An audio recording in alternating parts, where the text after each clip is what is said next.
You're tuned to the football pitch live on YouTube, and it's a Thursday night. I need to be careful not to say Friday, but we are coming to you live purely and simply. This time tomorrow, I should probably be about 3/4 of the way across the Atlantic Ocean. I'm away to Washington, so we're doing the show tonight. It will just go out live, but it will be available on all good podcasting apps, as well as obviously, as we say, on YouTube. Go ahead, like, subscribe to the show, tell your friends, tell your pals. It does help us out a ton. We are sitting just now, Dennis, at 48 subscribers. Come on, guys, let's get a wee push. Let's get us to 50 before I come back for the States. I will say good evening, as always, to my regular co-host, Dennis Newell. Dennis, good evening. Good evening, Cammy. How are we tonight? Not too bad, thanks. Sun's still shining. Yeah. Hi, it's still shining. It's still daylight, and we're going out at basically 25 hours earlier. And we're also joined by, for the first time on the show, Bob Smith. Bob, former Radio Clyde DJ, currently with Quality Radio, who I do a wee bit of work for on a Saturday afternoon. Bob, good evening to you. Thanks very much for joining us. To yourself, Cam. Delighted to be here, and as I say, with Dennis, what a twosome. I mean, you used to, not me. Thank Christ you left it at twosome there. That's what I'm going to say.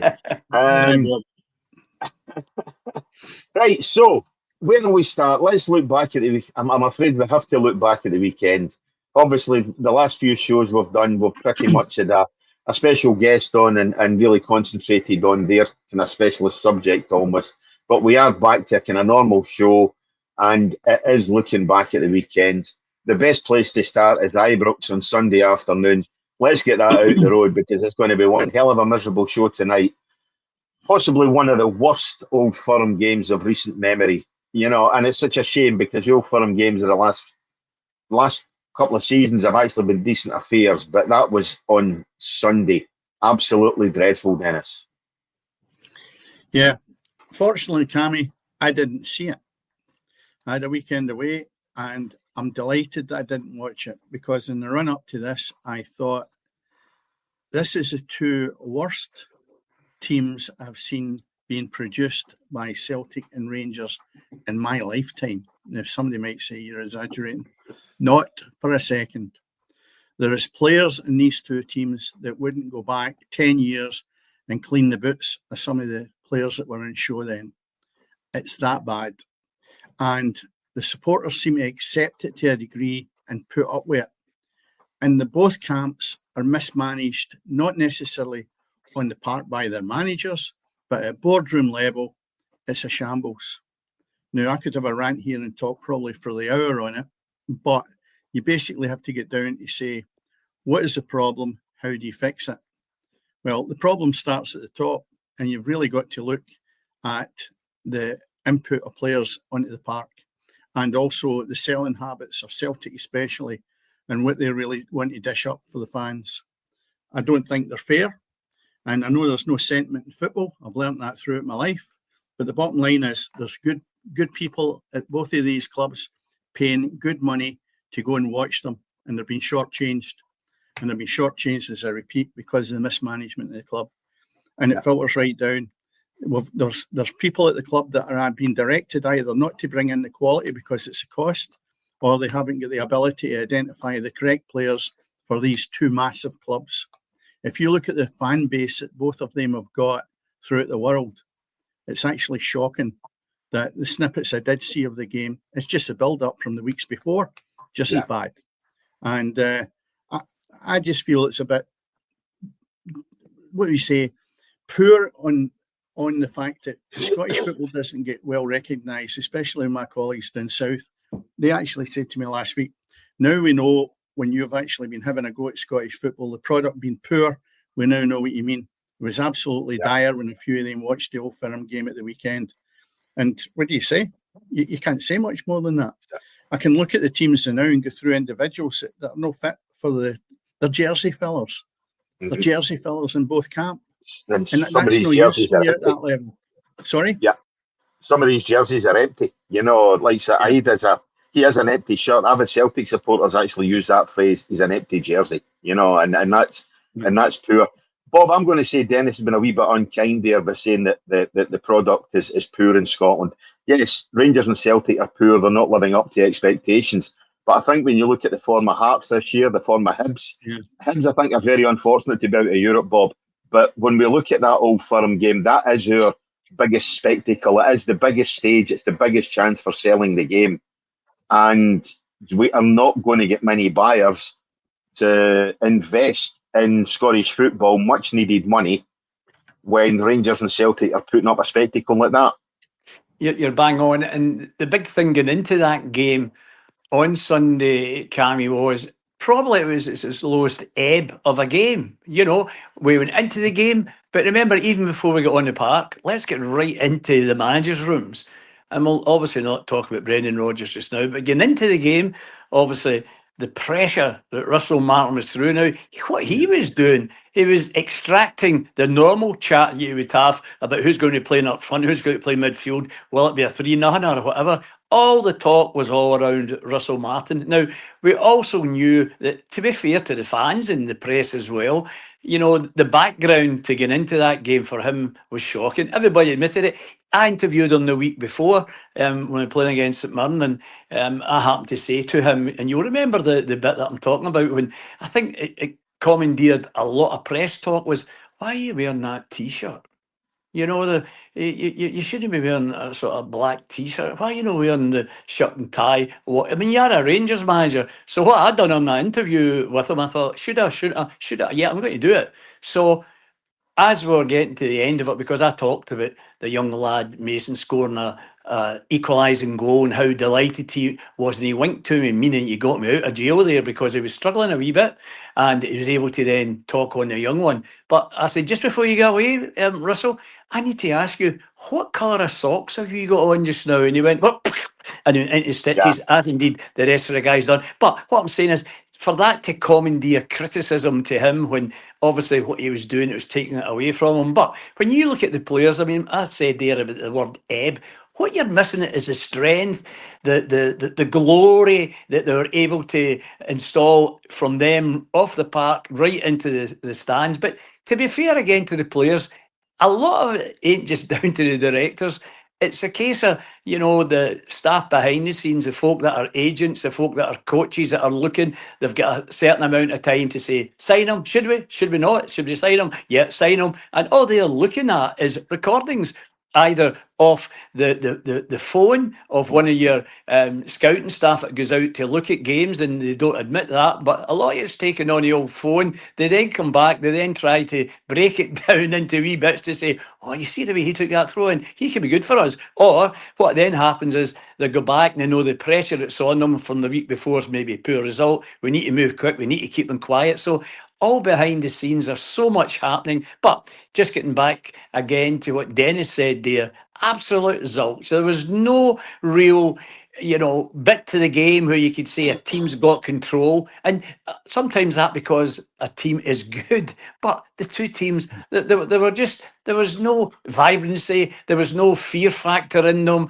And, you know, it took Celtic 70 minutes before they won the first corner. And to win their first shot, it was 2 minutes later, 70 odd minutes before they showed to their fans any sort of fear factor for them. So just poor situation that they're in, the two of them. Yeah. I mean, it's bad, Dennis, that Rangers can take credit from the fact that they didn't lose a goal. You know, that's how poor Rangers have been this season in terms of defensively, you know. But again, Celtic offer nothing up front. So the Rangers take plaudits for keeping a clean sheet, or the Celtic take plaudits for actually not being able to put a goal in the back of the Rangers net when Rangers have been absolutely dire. It's one of these things, you know. And then offensively, or moving forward, Rangers didn't have a shot on target for the whole game, you know, which is unbelievable in an Old Firm match, you know. So, no, I think Bob's right, Dennis, that both sides failed to live up to even the very, very low expectations, I think, that everybody had of the game. But where do you point the finger at? You know, there's people paid good money to go and watch their club. And you say to yourself, we've been shortchanged with this because the product is poor in the park.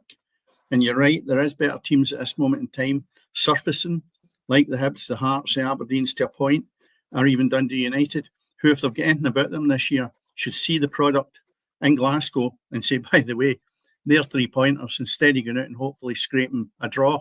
And that's what I want to see as the managers in the rest of the Premier League going, hey, they're up for grabs. Don't kid yourself. They're definitely there if the squads remain the same. And you say to yourself, well, what do you do with a window and it's closed? So you say also, right, who are we going to play? I mean, you've got a whole season in this. And that lineup, when you look at it in relation to both teams, is not going to be glamorous at any given time. Russell Martin can think that he'll improve these players. He won't. There's been 2 managers before him couldn't do it. So the bottom line is, the ones that he brought in don't add anything for me. When we started the season, I thought, right, there's a couple of boys there, maybe will look the part. They had a couple of good games and have dipped right down to the same level as the rest of the players. There is nothing that attracts me to both of the teams. Brendan Rodgers is probably the most guilty of the two for not getting the right players in. And as I said, and I repeat it for last week, he had £20 million sitting in the bench when they were playing for a £40 million prize. They didn't come on to 70 minutes into the game in both matches. The home game at Parkhead with Ingles, and then you look at Trusty, who didn't come on, and as I say, late in the game. And you look at that and you go, hey, wait a minute, what's wrong? If you're spending £20 million, you're going for 40, and you can't risk starting these players. There's something drastically wrong there. And then you look at your centre forward. It's just, he's away now. The bottom line is he should never have been there at the start of the season as the main target for Celtic. You look at Kyogo, who they think, oh, he's 32 and what is it, £10 million they got from him. Wait a minute. That's a shortfall because you've just lost £40 million. Yeah. So I reckon if Kyogo had been there, Celtic would be through into the next round with £40 million in the bank. Instead of that, they've got £10 million. And I just can't understand the way that these guys at the top of the tree within Celtic or Rangers think if they run their own businesses like that, they'd be bankrupt. They really would. And I could rant all night about the way that it works out, but where is the actual allocation of money and who's deciding where the money goes at both clubs and who's actually picking players? And that's my concern. Who's identifying these players? Is it Brendan Rodgers or Russell Martin who's actually saying, I like him, I want him in here? It doesn't seem to be that. It's like, if I could come in there. Well, what they have got as well, Dennis, obviously, is in the term. So listen to this, not even saying the word football, but sporting directors, that's what they're called. You know, it should be football directors, but they don't want to call it football directors in case it clashes with the football directors that are the money men, so to speak. So they are the guys that do it. And what happens is these sporting directors have got other staff, as you know, through the years, all the different coaches that live in different parts of the world. They then are the feeder to the sporting director, so they'll be in the top of them to say, well, listen, there's a game on Friday. They've got a right good player.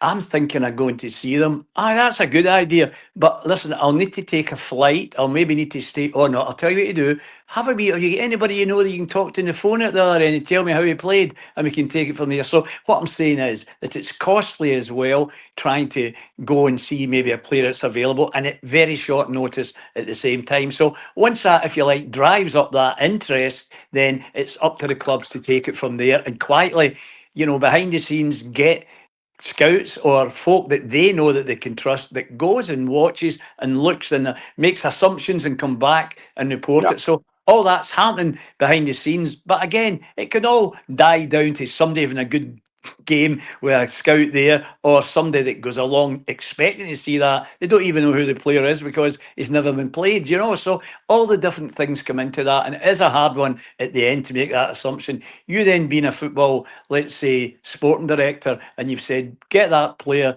and you've maybe paid, we'll say in football terms in Scotland, maybe £8 or £10 million, and after 5 games, if he's a scorer and he's scored 1 and he's losing his confidence, obviously, then they're out for the chopping block. So there's a lot of safety they bring in to guard their own lives at the same time, not just for the club. Take it from me. Yeah, and again, that's that fear factor, Dennis. On you go. You tell me why Ingles has not started the last 2 European games.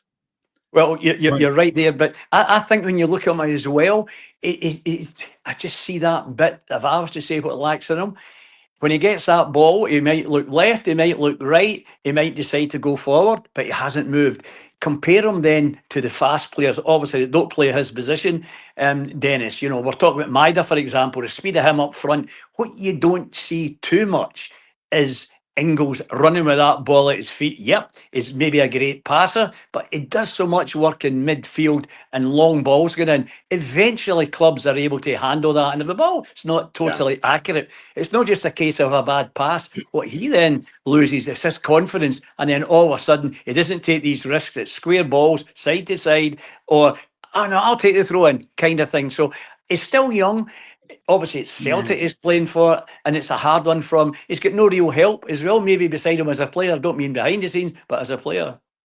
But when you say that, Bob, I look and think, if I spend £11 million, I expect him to be the supplier and the one that helps, no looking for other players around about him to help him. I mean, if you look at the game at the weekend, it only lasted 65 minutes, and the boy Yamada come on. So he said 20 minutes. Sorry, what did I say? Come on, 70. 65, right? He said 20 65, minutes. yeah. When he come on in the 2 European games, he said 20 minutes and 20 minutes, right? And then he's been taken off in 65. Are you telling me that's value for money, that the Celtic supporters are looking at their most expensive player, and he doesn't last 90 minutes in probably the three most important games that Celtic are likely to have this year? Well, It's I just can't accept that. I watched him last season as well, though, and looked, and I thought about the money side of things. I watched him when he was missing shots, when he was hitting bad passes. I watched him when he then scored a couple of goals. And if you can, I don't expect to recollect it, but rather than going daft and jumping up, what happened was the elbows went down to the side of his body, and he walked away as though, you know, he'd missed a sitter, walked away as though he'd hit a bad pass. There was no expression of, yeah, beauty, I'll show you now. And that part, maybe it's just no in him, you know, and that again is down to how quick maybe sometimes transfers have to be, not just to sign the player, but to make sure clubs don't get in and maybe top the amount to get them at the same time. So there's a lot of things, there's a lot of personalities that don't just affect, you know, how you pass a ball, but also what's happening in your head, confidence-wise. And then the other thing is how friendly are maybe his teammates? Are they all playing for themselves, you know? And collectively, there's maybe just the Callum McGregor is the captain that's maybe looking after him. But you watch him on the park, you don't see too much friendliness. He stands himself. He doesn't go daft and scoring great goals either. Down goes the elbows to his side, and he walks away or jogs away. And that tells you a lot about that expression and, if you like, his personality. And I don't think he's at that if he might never change, you know. Yeah, again, and that's where questionable. Sorry, on you go, Dennis. That's questionable then. And who made the decision to spend that money and bring him to the club? Was it done in the back of a fag packet, or is it the agent who's going rubbing his hands down the road going, by the way, another sealed deal, I've made a fortune out of this? You know, you never see an agent coming to a club going, by the way, don't touch him, he's not fit for purpose, right? Mm-hmm. The bottom line is they will sell you anything they can if they know that they've got a player a good move and they've got a nice wad in their back pocket. That is my view of agents in a lot of places. Because I'll tell you what has landed in Scotland is nearly as bad as what's landing in Dover now. In fact, they'd be better going down there the board of each of the clubs and asking any of them if they can play football when they come off the boat, because it'll be a cheaper fix if we get them off the government's hands. But I'll tell you, it's nearly getting as bad as that. But you know, and I'll say that to you. And thankfully, I've listened to what Dennis was saying there, Cammy. I announced, maybe Dennis doesn't know, but I was a licensed football agent with the SFA. So if you like, and it makes it easy for you guys to see how good I was. I would go with that first one. Probably my best player. He went all the way to Rangers and became assistant manager. I don't tease you. I don't mean, well, Rangers as well, actually. But was Lee McCulloch. Lee obviously was at Motherwell as well. But getting back to what your assessment. No, stop the now, Bob. Go for it. Lee McCulloch played for me at Cumbernauld United and was found out from Motherwell. So therefore, I know Lee very, very well. Oh, there you are. There you Yeah, are. yeah. And Small a world. nice. That's right. A nice guy. And I'm surprised actually that nobody's nabbed him unless you know better than me. I don't think there's anybody using him. Hearts, I think, was his last involvement, wasn't it, with Yeah. Stephen Naismith and so on. But you never know now with Mr. Naismith in the Scotland setup. So No, let's right. just wait and see what happens. Okay. Aye, we said about that one the better. But no, I mean, I think as Dennis says, and I know obviously you're going to defend football agents, Bob, but as Dennis says, there are a lot of, for every Oh, good one out there, there's maybe 4 or 5 guys who are just interested in only making money. I've well, seen that's it in it. the Start sport and I finish. follow, in Yeah, terms of start American and finish. football. Yes, you're correct there. There's an agent there who advised his player, don't take that deal for 33 million a season. I can get you much more than that, and it ended up he actually That's their signed for job. 30. Cammy, you can understand that if they're good players. Now, Lee Yeah. McCulloch's maybe an exception to the rule because Lee is Scottish. And you've had the fortunate thing that Lee, you knew his talents and everything else. You've probably seen Lee McCulloch a million times. But when you go to, where would you say, Africa or areas like that, are these agents really thorough in who these players are? And what are they landing on our doorstep? We have seen more foreign players come into Scotland that haven't made the grade, and 1 or 2 that do, just move on as quick as you can. It's almost like a stepping stone, like I'm saying. They come off the boat in Dover and they're just looking for a quick fix somewhere. And that's the problem I've got. The agents are using some of these players just to fill jerseys in Scotland instead of actually producing a good product. Lee McCulloch, I would say, Bob, is a totally different thing altogether from an agent point of view. You know exactly what you've got there. Unfortunately, we're not seeing that throughout the teams in the rest of the Premier And League. still on the agent bit then, Dennis, and it is quite appropriate. I had to sit a licensed football agent's exam. It was difficult, 3 years it took, and going to Hampden to go in to one of the back rooms and sit with desks and chairs and pens and pencils and the various folk that counted. Now, the bit about that was you had Gordon Smith, who's the chief executive at the time, so he'd come in and speak to us. What then happened? It all changed worldwide 2 years later because the agents that needed licenses to go away and do deals with clubs, etc., that fell through the ground, if you like. And nowadays, that challenge that we used to have, making sure it's methodical, it's professional, etc., looking over your shoulders, you can walk in there. If you can talk again, if you've maybe got proof of money being earned, these players will run to you. And also, if you're able to say, look, I've got a contact quickly, we can turn this over within a couple of weeks, rather than what ifs that might come along and take a longer time for you to move. So, as I say, that part of life now has changed, and it's making, as you said, quite right, there, Dennis, much easier. And as I say, it's one of the other aspects we're facing in life, but a lot of folk don't know that. We now know it. Well, again, that's sorry, the thing. No, you go, people. You've got to look at it and say there is some that come into this country that are good, right? Without question of doubt, but the percentage is not high enough to increase the quality of our level of the game. That's right. That's what we're really talking about, is the quality of what we're receiving. And I would expect better from 2 top teams in Scotland. If you look at Stephen Robinson at St Mirren, he's brought some cracking players in from abroad. Absolutely brilliant, the job they've done for him. But not every club can say that. Now, some of his players have actually produced better on the pitch than what the Old Firm have. And that's the concerning thing, is that you would imagine we would have top people at Rangers and Celtic producing top players to come in. There's no a Heinrich Larsson around the corner every day, but there's a Maeda who you can see last year was outstanding. So if you produce one of these golden nuggets in each of the teams, or 2 a year, Kyogo was another one, so there's 2 Celtic had. You could go through a few others. I can't say that about Rangers. So who's actually looking at this and thinking, whoa, they will change your game. They will add value to the team. The players that are coming in and out are not adding value. And I just need to go back to Ingles again without harping too far on about it. But it was £11 million the club spent on him, and he's not getting 90 minutes. So what is wrong with the intake of players? Who's getting this wrong? Is it the manager? Is it the director of football, or whoever you want to call him? Is it the board? Because you can't complain that £11 million, you shouldn't get a good buy. So, Yeah. You've got to look at the big picture that says, who is responsible for this? We need to improve it. It's no matter of saying, right, it's him, get him out the door. How do you fix it? You've got to look at how you can fix things as against who to blame. That's the problem that I sometimes have, is you're looking at who you can blame instead of saying, how do you fix it?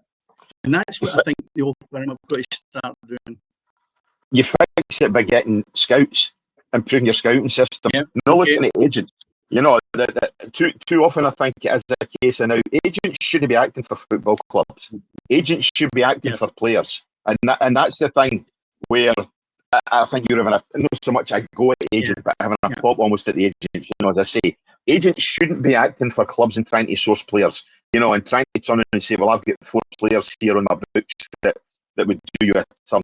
They should be representing a football player as their client, and that's to look and get them a better deal, maybe get them an improved wage and whatever else, maybe a bonus or however you want to throw it in. They shouldn't be agents turn around and say, well, I've got these 4 players coming in from Asia or 4 from Africa, or so as we don't sound like a couple of racistness coming in for Europe or whatever else, you know what I mean? They should be talent scouts in the old way that you would have had, Dennis, when you were obviously in football management. You would have a few scouts trying to get you players. That's the difference nowadays. It's too much agent driven in terms of that, rather than guys who are representing their client. Well, the other thing as well that you've got there is that we've got new technology. Now, that new technology might mean that you don't need early on an agent to go and watch a game, because in a particular country, they know the agents, for example, be speaking to a player. Are you interested in maybe going across, let's say, to Britain?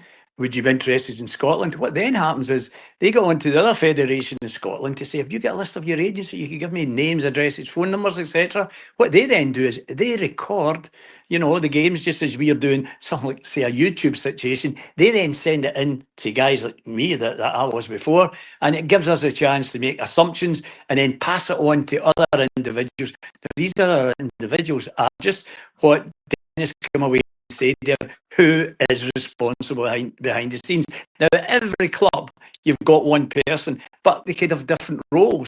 And generally what happens is if they get it right, then that's them got a role for life. They might have 3 or 4 other roles at the club. But in terms of that, so they have to look at it, they have to speculate. As I say, a lot of it now is much, much easier done with new tech, as opposed to an agent saying to his wife, I know it's Monday night, but listen, I'll be away for 3 days. And then it comes back.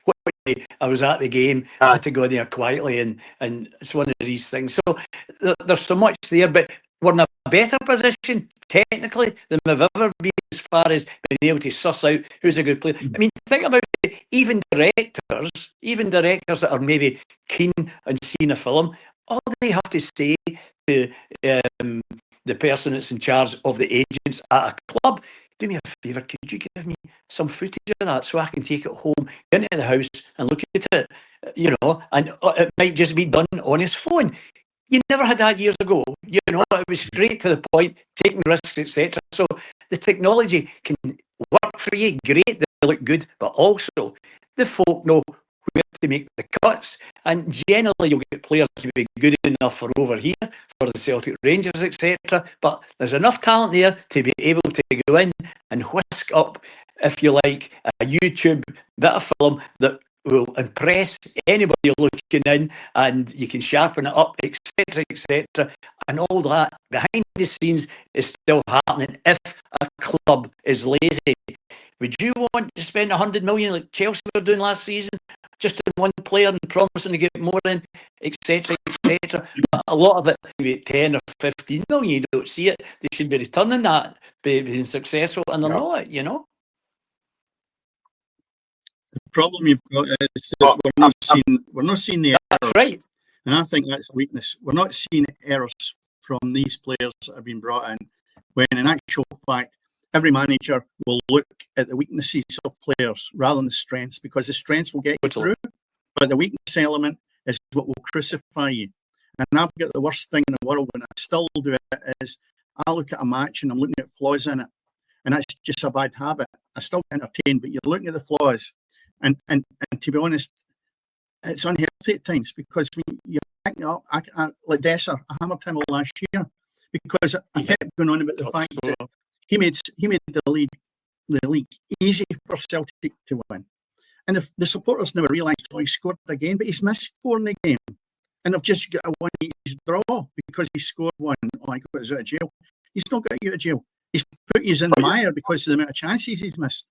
And if you look over the course of the season last year, Dessers was a key component in that team for not winning the league. Now, people will go, well, how do you work that out? Because of the amount of chances he missed. If you get into the chances, which is great, and that's a skill in its own, you've got to be able to finish them. Otherwise, you only have the package. Now, to me, that's what these clubs have got to do, is to rectify these issues. Not bringing a player in that's a jersey fill, as I call them, because that's all they are. The rewards are there for you. The profile is there where you could make a better move. You've got to work your socks off. It's no meal ticket. And I think there's quite a lot come into the Old Firm thinking they've arrived, and they're turning out to be flops. We had Andy Millen on here many a times, right? And Andy was friendly with Tommy Burns. We've told this story many a times, right? Yep. And when he used to travel with Tommy Burns down to Kilmarnock when they played there, yeah. And Andy Millen always used to speak to Tommy Burns and say, what makes an Old Firm player? He says it's a special breed. You're not the best player in the world to come in there, but you need to be a certain type of player. And there's nothing truer, because some players even arrive at the Old Firm with that pedigree and their flops. Now, Dessler came with a good enough pedigree, but to me, he was a flop because he didn't take the club to the next level. He missed far too many chances for me.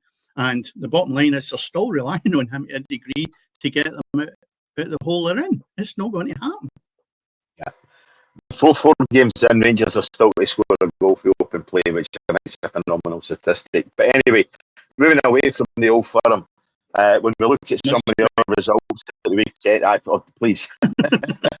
When we look at some of the other results at the weekend, there obviously Livingston 1, Hearts 2 on Saturday, and Motherwell 2, Kilmarnock 2. Other results on Saturday in the Championship, with Airdrie going down 1-0 up at Gayfield. Ayr United 1, Queen's Park 1, Dunfermline 2, Ross County 2.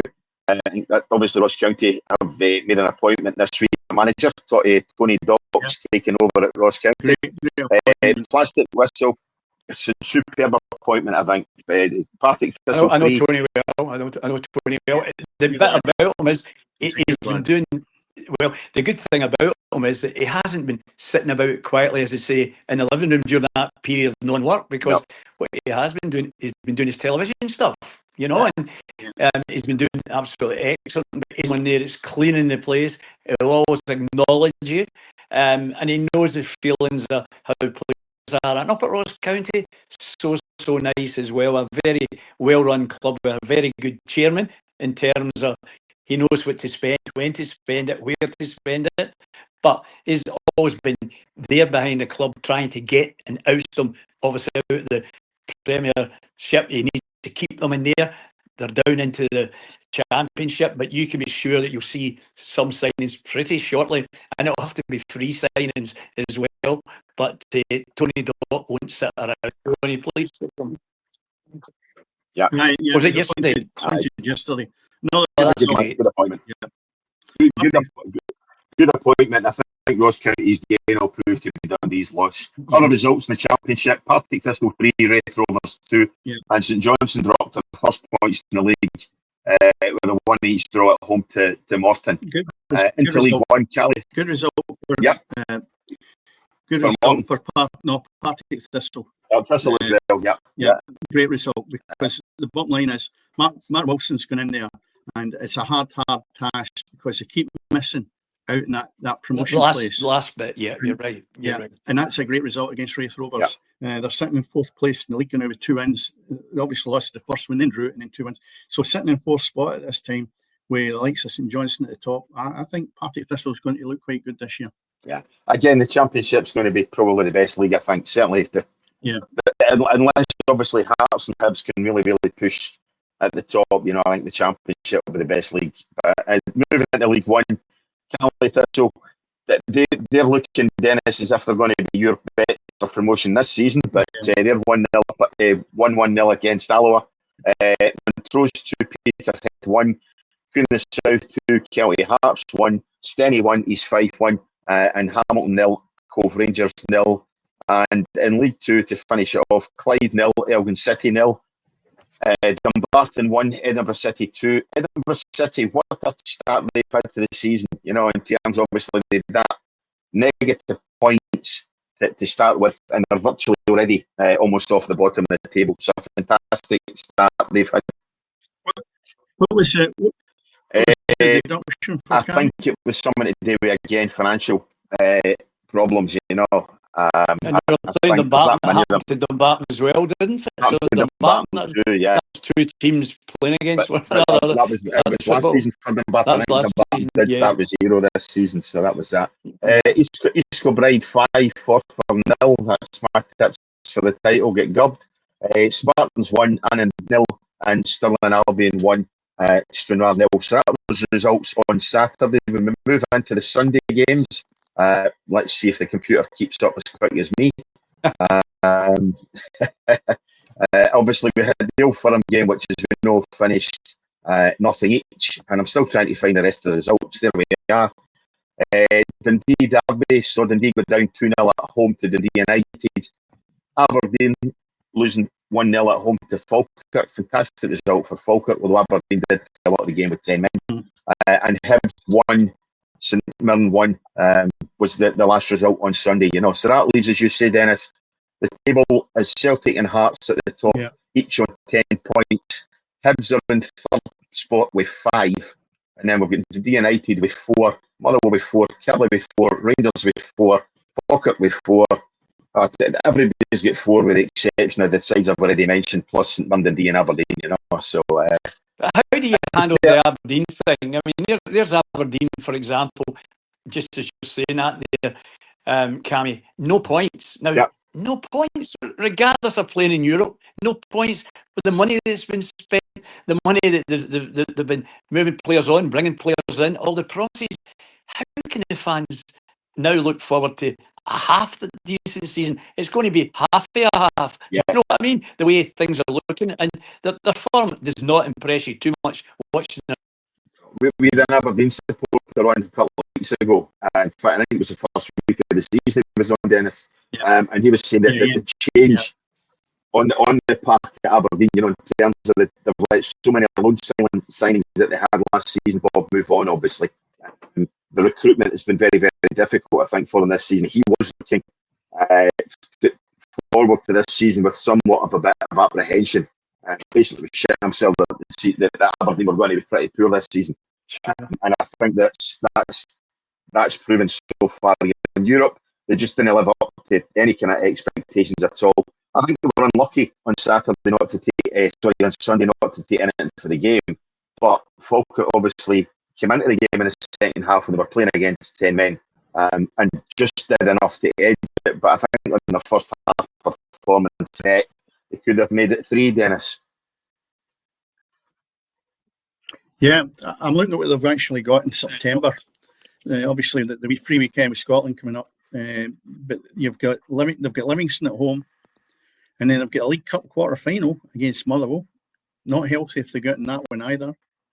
Then you've got the Dundee United away, and then they've got Motherwell again away. Now that's the month of September, and I'll be very surprised if there's no change their manager, if they drop. If they can't get 6 points out of the 3 games and stay in the cup, then I think you'll see a different change of manager, because, as you rightly say, Cam, they're sitting down there in the bottom of the league, 3 games played, no points. That's Aberdeen. Now, I mentioned them earlier on as potentially teams that should be fighting for the top, but that is not going to be the case if you're not consistent. I have never seen a club change so much as it did last year. One lifeline that the manager's got is with the win the Scottish Cup. Otherwise, I don't think he'd be there. I would agree with what you're saying, but see him when he's been interviewed, Jimmy Tillin, he's never up or down, to be fair to him, whether it's a 3-0 either way defeat or victory. and he keeps talking to that vibrancy that managers have got. You know, when and watch what you say. You wonder, is he showing that behind the scenes, or is he the way he is? In other words, players take them for granted, and the way they're playing just now, lacklustre. And that's been kind to them, gents. Yeah. You know. I think he's a decent manager, but you know what? Sometimes you can be too nice, and it's maybe the problem he's got. Maybe too nice, and he maybe doesn't know. And because he's Scandinavian, listen, they're a different breed over there. Totally. So you look at it and you say to yourself, without having the hairdryer treatment, I think sometimes when you look at Aberdeen, these players need a bit of hairdryer treatment. And that's the only way, because how can you go from the run they had at the start of the season to now? It's almost unbelievable. And what's the name of the captain again? Dennis, what's the captain called again? Because he was out of the team. You know, the guy, the left-footed player, the captain of Aberdeen. I think it was subbed on Saturday, but they've not got a player in the team just now that can lead by example, from different foreign countries that have to gel together, produce the goods on the park, and more importantly, climb up the league. That ain't happening, and as I say, it's going to be difficult for them. Jenny, you're talking about Graham Shinnie, that's who I'm looking for, yeah, Shinnie. And Shinnie was subbed, you know, he started the game. He's not starting the game. That's right. That's right. So it was important to be creative, give the confidence to new players that are in the team, or not just that, hammer them if they're doing the wrong thing as well. But with him at the side, all he's thinking about is himself, quite right. You know? Yeah. And as you says there, Bob, again, Aberdeen, so many foreign players that have to gel together. How would you like to be a player at Livingston, for example, when you look at that and the different countries, the heights, the weights, the sizes, the styles, etc. And Martindale, the manager, has to work right through the week, but to be fair to him, he gets results when it counts to keep season. Yeah.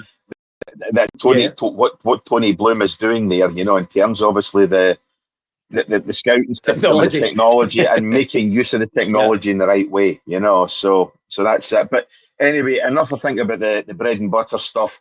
We do need to talk about Scotland. Tomorrow night, obviously, as we say, Friday night, they're going to Denmark.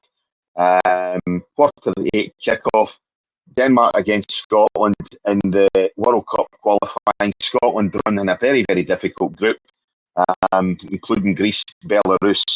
And I really, really think that we'll ask the question, everybody's asked the question regarding Steve Clarke. He's been given the time again. He's obviously going to take us through this qualifying campaign.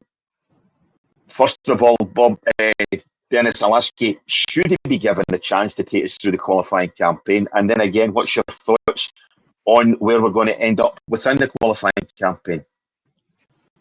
Firstly, who would we get if he's not there? That's my concern. You know, Bob had concern. Russell Martin will be available in a couple of weeks' time. You know, we'll need to be serious with this one. But the thing is, when you look at it, I found that the manager has got that. Don't ask me awkward questions because I'm not going to answer you. There seems to be this abruptness when they get the Scottish job. Totally. I think Alec McLeish was a gentleman with it. Totally. I think you mentioned it earlier on. Craig Brown, a gentleman, but even Gordon Strachan was a wee nipping dog. Totally. Said the wrong thing, and you know something. When it's going well, the spoilt children, oh, look at me, I'm great. Things start to go wrong and you can't ask the question. I'm sorry. You've got to take both sides of it, the good and the bad. Now, this moment in time, I think he's nearly the bad part of it. If he has bad results next week against Denmark, as you say, and then against Belarus, he'll not be there. In my eyes, the supporters will be in his back because you have not done the job that's required. Everybody's dying to get through this qualifying round for the World Cup. And if you look as if you're not going to get there because the Euros was a bit of a disaster, then how long does he continue? But I'll repeat again, who do you get in to do the job? But also, You've got to look at the squad of players he's got. And I rattle my gums continually about his selections in central defence with McKenna and Hanley. They are no fit to play for Scotland to get us to the next level. That's my opinion. I'm not saying they're bad footballers, but for international level, they are not good enough. And that's where I think a lot of our flaws are. And also up front, if Lyndon Dykes is not in the mood to play, we've nothing up there either. And I mean, him in the mood. He's a decent player if he can just get his head together with it. A right good player, Lyndon Dykes is. But he can't go out in the park saying, look at me, I'm a great goal scorer. Go out and do the gig. That's what I want to see. No, when his next tattoo's due, get out there and finish off for us, because he can play, and I really like him as a centre forward, but he's got to perform. Central defence, no for me. Midfield, probably compete with anybody in the world, and I mean that. We've got an excellent midfield, the youngsters that have risen to the challenge, but you need a spine in your team, and we don't have the spine. You've not got central defence, you've not got the forward line, and midfield are having to overdo it, and they're having to work harder, and they haven't got the fluency, because you can't rely on the defence of the forward line to be backing up. There's nothing worse than that. I know this is a fact. If you don't think that ball's going down the channel, you're making deliveries into the box, you ain't going to pass your forwards if you're a midfielder and take the gamble. You'll never do that, because you don't have the faith on the deliveries. The same with defence. You're not going to break, have a man run up the park knowing it's going to land at your feet. There's risks that you wouldn't take. And that's the problem we've got with midfield. I think we sit in when we shouldn't be sitting in. And I believe that's only because of the comfort zone that you need to be covering for these defenders. Now, Miller and McLeish were never the best in the world, but what I'd pay for them now to be our two central defenders. Absolutely magnificent. We'd have a great chance. And somebody up front, as I say, Adamson's not going to be the gig for us. And I know he's been playing well. That's the funny thing. Every time he puts a Scotland jersey on, he seems to struggle with it. I don't know why. But everybody does. That's the problem. Yeah. Well, can I just come in there? Can I just come in there a wee minute? And I can see it through memory, because about 2 hours ago I was doing a complete 7 minutes. What was I talking about, Dennis? Scotland. Yeah. So from the point of view, my mind's still quite sharp, hopefully remembering what I did say. But I think the bit that got me more than anything, happened 2 or 3 days ago. You ready for it? Stephen Naismith, your new assistant manager. The comment was, without a doubt, I reckon that Stevie Clarke can cement his status as one of the best Scotland managers of all time.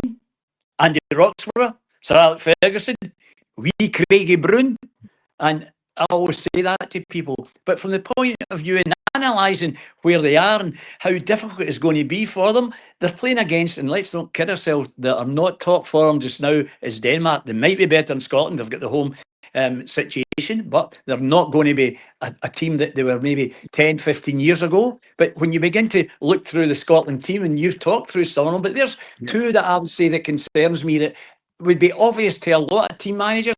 Let's just talk about the fullbacks just now. I'm not talking about the goalkeeper because I'm not taking on Benham. Let's then talk then about your man at Liverpool, Andy Robertson. How good has he been recently? Let's go to the opposite side and then talk about about Kearney. What Kearney has been going through: illness, injuries, call it what you may. Get moved from the left back to the right back position as we know them, and you then get through the team. You talk about your man Hanley at the back. He's strong, he's robust, but has he got the sharpness to get into last minute tackles? He can win things in the air. Has he got the drive? Has he got that momentum that he can push? That we also say with centre backs. I don't see that in him. He's playing so much for himself. But from the point of view, we've got new players that might now get a chance to come in. And from that point of view, that is so important. Ben Doak, they've been talking about him. Now, Dennis, he's another player. And were he to then get up there with Scott Tomlin, now let's talk about a player, not just any player, a player that's he got his credit, obviously, quite recently there in Italy. So the two of them together, what I'd like to see as well is a sort of change of style, maybe, if he can do it at his stage, where he's struggling. John McGinn, the way he is playing just now, he's not playing well for Aston Villa, they're struggling that wee bit, but he's still got that bit in him where he can run around. So, folks, when you look at that and you look when he's in the team, Shea Adams, now let's just look. I like him a lot to Grant Hanley at the back, like twins, their game, just the way they walk about. And as I say, it's the way that you're getting your manager is not trying to bring in new players. I mean, look at the player at Hibs just now, he's getting a lot of great press, Kieran Bowie. You know, he's in the squad. Will he play him? So, Yeah. you know, it's a case, Dennis, you have to bring in one new player. They cannot be any worse than some of the old, I'll use the term, attachments that have already been there, because they're getting into the game and you can tell the rhythm is lacking in through midfield. You can tell the ball's into the box. The danger that we all expect to be delivered, it ain't there. And yet you've got Bonnie Scotland. I adore you. I hope he doesn't play Bowie. I think Bowie needs to play Sparty 2 up front. I think he'd end up floundering playing up front in his own for Scotland. I think that's the problem. I think that's maybe the issue with Shea Adams as well, Dennis, in terms obviously doesn't play up front. Just seen before we move on to Scotland a wee bit, Dennis, something that's very pertinent. I've just sent Mr. Burrows a text. Shock news coming out of England. Daniel Levy has resigned as Spurs chairman. Yeah, indeed. So we'll finish on that. Let's finish Scotland first. Oh, yeah, I know. We'll finish in Scotland. We'll come on to the England Premier in a couple of minutes.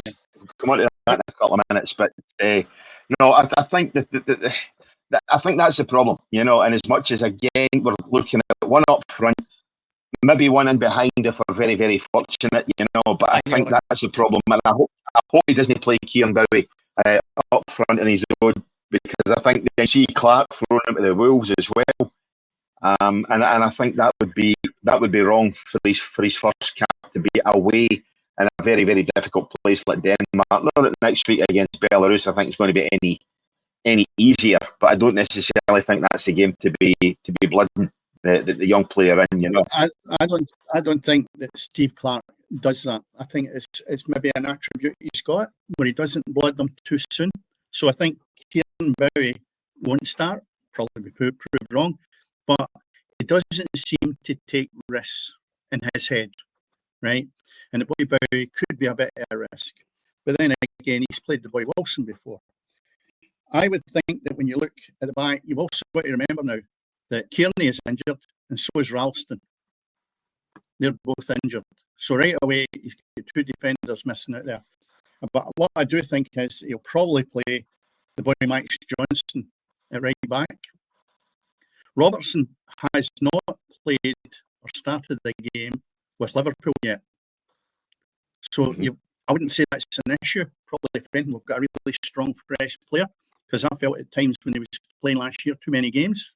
So maybe he'll have the hunger and desire to show his manager he's ready to begin a game regular with Liverpool. I'm hoping he doesn't play McKenna and Hanley together. That is my biggest fear, that we will really suffer if he plays two of them through central defence.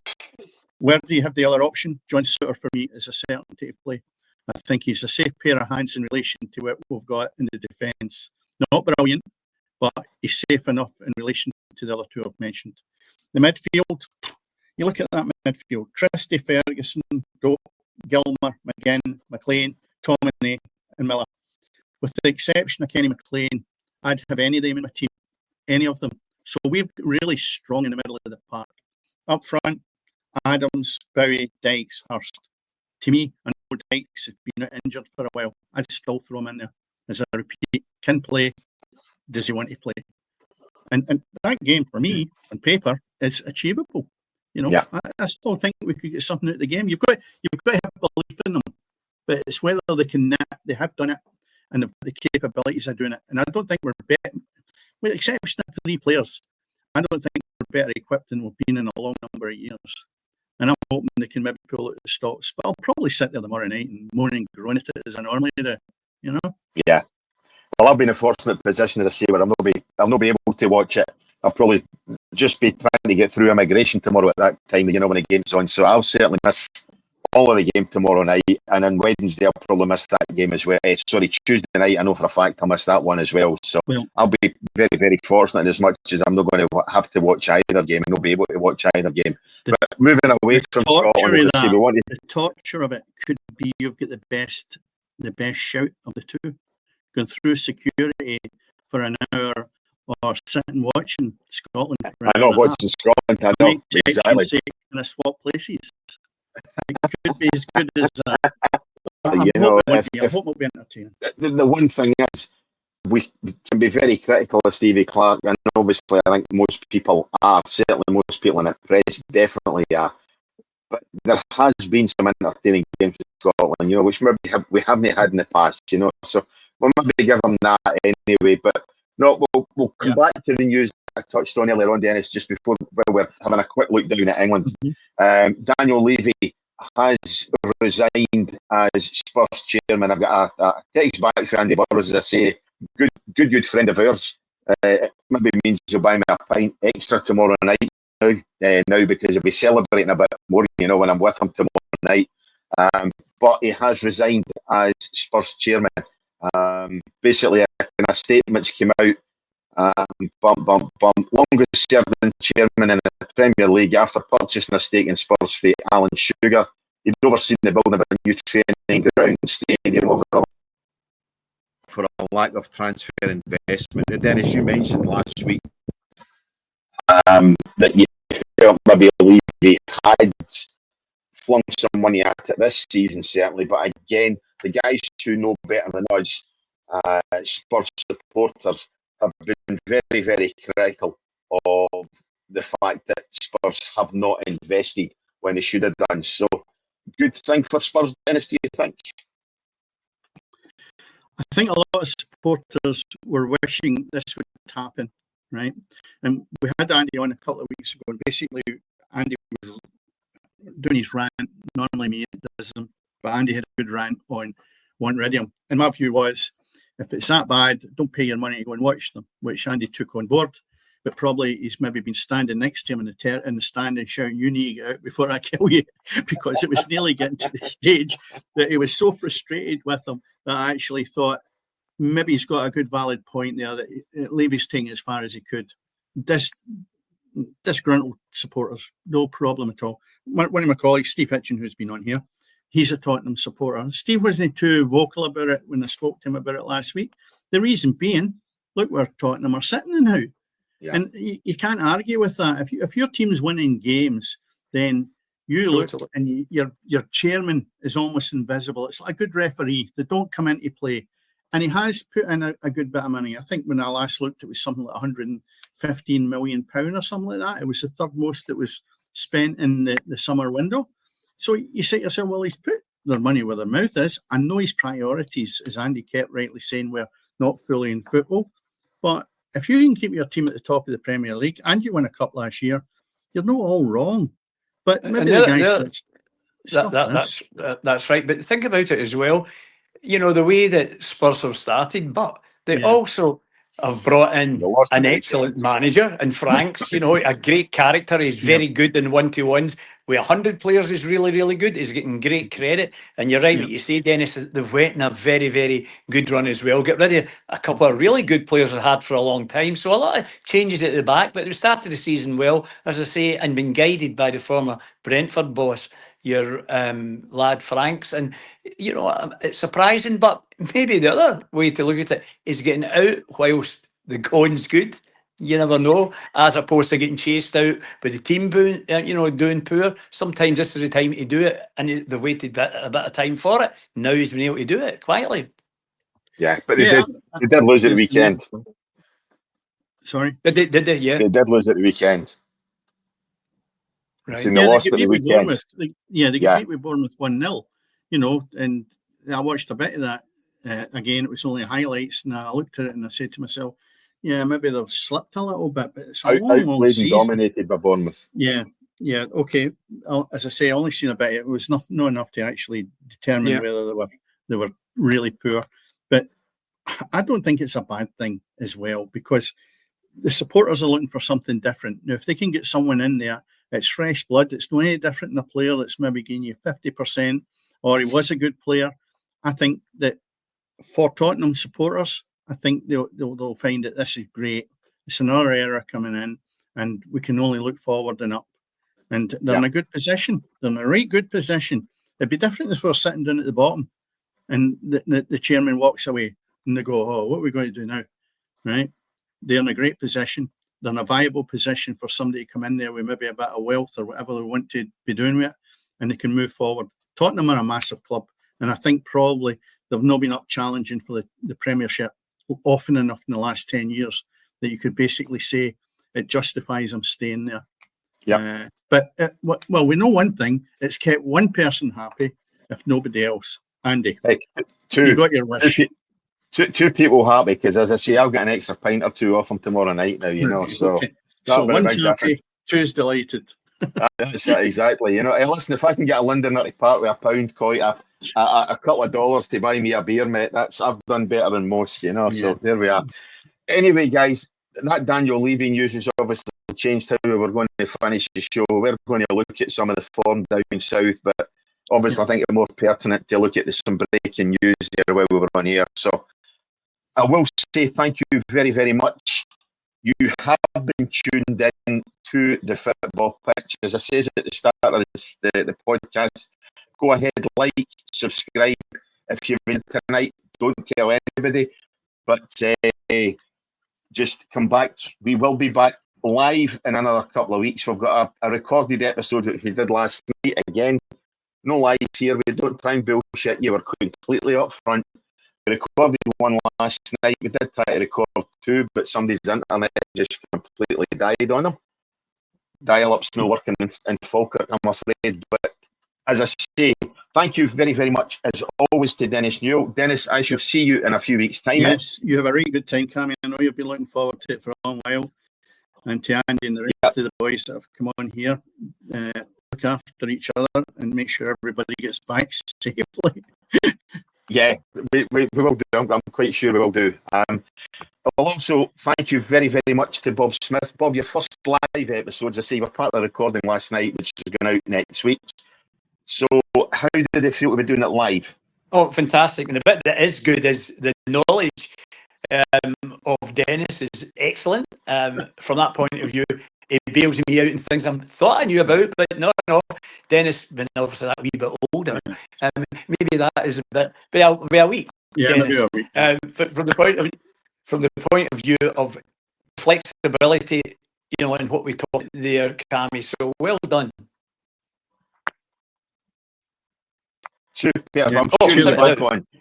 Yeah. Look forward to seeing you. Look forward to seeing you again, Bob. Thanks very much as well. Cool. All that's left for me to say is we will see you live in another 2 or 3 weeks' time. Enjoy the recorded episode next week. Just remember, everything is